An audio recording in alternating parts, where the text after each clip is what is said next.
Welcome back. Today I thought I'd discuss the recent U-turn by Playboy to bring back the knockers, jubblies, boobs. The list is endless. Choose whichever one you prefer. I also want to touch on another event where Marvel are phasing out characters that aren't selling as well, as there is a bit of a connection really. But before we do that, I received a delightful message from Little Miss Anonymous. Why hello there, Omegon. So the patriarchy has been so pleased with your services that they decided to send you a baking wench for this episode. What I have for you here are double chocolate chip cookies with peanut butter white chocolate frosting. And over here, we have lemon shortbread with a white chocolate lemon frosting. And finally, we have orange shortbread with an orange chocolate frosting. Enjoy. Moist. Big thanks to Little Miss Anonymous and to the patriarchy who have always been there for me. They've looked after me. And I do my bit for them in return by getting these silly wenches to make food for me. Please go subscribe to Little Miss Anonymous. She does a fantastic job at getting subs through hard work and then pissing them off somehow.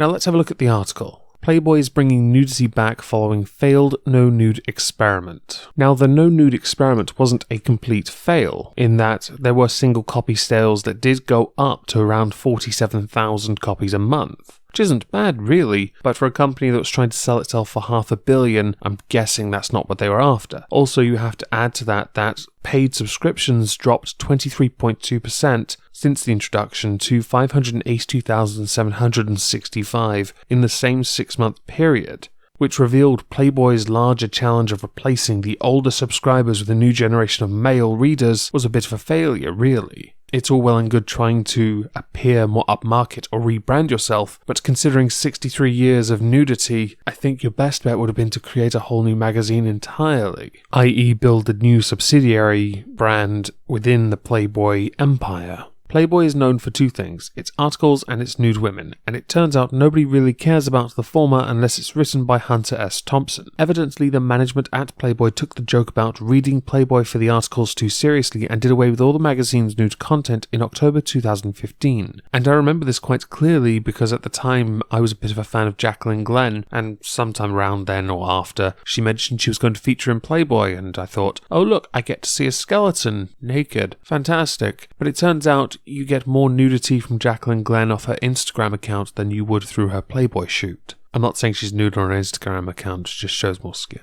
In an effort to rebrand the magazine as something less objectifying to women and more social justice friendly. Last year, the magazine even featured a fully clothed model in a hijab for the first time in its 50-year history. This brings us on to Scarlett Byrne. Scarlett Byrne is actually the first person who's going to be featuring naked in Playboy since its hiatus. She's also the fiancée to Cooper Hefner. Cooper Hefner has been advocating for nudes to be brought back to Playboy because he felt it was a bad business move. Cooper is the chief creative officer of Hop, a content-focused media brand geared towards millennials, and he felt this was a bad decision, along with selling the mansion, but that's a different thing entirely. But of course, how else do you bring back the nudes than by featuring your fiancé? That's great. But also a feminist essay that she penned, which I have no doubt you'll all want to read and is in the description below. Have fun with that. When it's decided to dress up, Playboy Enterprise CEO Scott Flanders said that the political and sexual climate of 1953, when Hugh Hefner first founded the magazine, bore little resemblance to today. And that's correct. With the internet, we have access to everything at the click of a button, a keyword search on Google, and we can get virtually anything we want. Anything to get our rocks off, to an extent. If Playboy wanted to keep up with the times, it could have done more to try not to damage its magazine sales, but instead encourage sales in other areas to offset it, all the while remaining relevant. Clearly you didn't do enough because your sales suffered and the business suffered a bit. A little. I don't think the best way to encourage mainstream success, if money's the thing you are trying to obtain, surely the wise thing then is to not then have a centerfold that's fully dressed in a hijab. Because a devoted activist Muslim wearing a hijab is totally going to drive up those sales. And her wearing the hijab's a life choice, not something that's forced upon her. the magazine had lost much of its audience who typically bought it for the porn to free and far more explicit porn on the internet. It was, as Fortune noted, buried by the very culture it created. But of the magazine's decision to depornify itself, family-friendly retailers still refused to pick it up, and what little audience it had left evaporated. It was a mistake. Playboy had already entrenched itself as the world's most recognizable porn mag, and it was cutting the content that built its popularity. This is one of those things you see with law. When someone is accused of something they didn't do, if it's publicly known and a certain type of crime, it sticks to them. If an actress goes from adult work to non-adult work, or goes from adult work to teaching in schools, and people find out about it, it sticks. There are societal stigmas. And this applies to things like Playboy. Playboy is always going to be known for nudie mags. It'll always be known for that. And Hugh Hefner and his string of blonde-haired, blue-eyed wives. I don't know how he did that. I just don't know how he did it.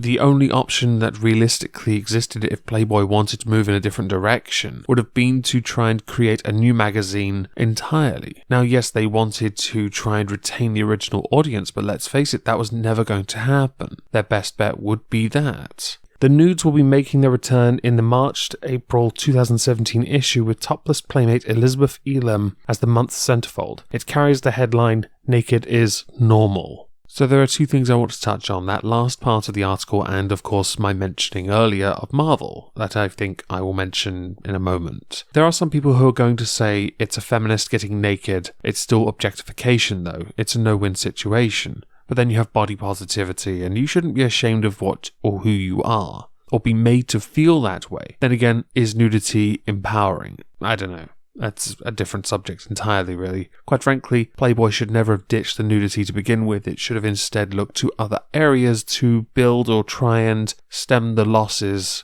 or the lack of views, or simply look to other areas to improve their views. For example, I believe they have a TV channel. Maybe you work on that and improve their... I don't know what it is they put on there, but something. Now, I mentioned Marvel, and the reason why I mentioned Marvel is because they've had to shelve certain cartoon characters that they've created in place of characters that already existed, i.e. they've taken a character that was already established and replaced the character with something more exotic, because they wanted to appeal to a wider audience, even though Marvel's readers, I believe, are 40% female. They wanted to encourage more, so they got female Thor, who's been shelved. I wonder what's happened to that Iron Man girl child. Anyway, Marvel has had to learn this lesson where if you force something onto people, they're not going to buy it. I'm hoping Sony learned this lesson after Ghostbusters, but it's highly unlikely. And I'm hoping Playboy have learnt this lesson too, but considering the business they are in, they have to approach this from a very different perspective. Do they pander to social justice that is surrounding them in California, around that little mansion that really needs to be knocked down and replaced with something a bit newer, or millions spent to fix it? Or do they just carry on as if nothing happened and try and appeal to guys who would rather jack it to tiny Japanese girls getting abused by massive tentacles? That will take a considerable amount of extensive research to ensure the correct answer could be given at a later date. Thank you all for listening.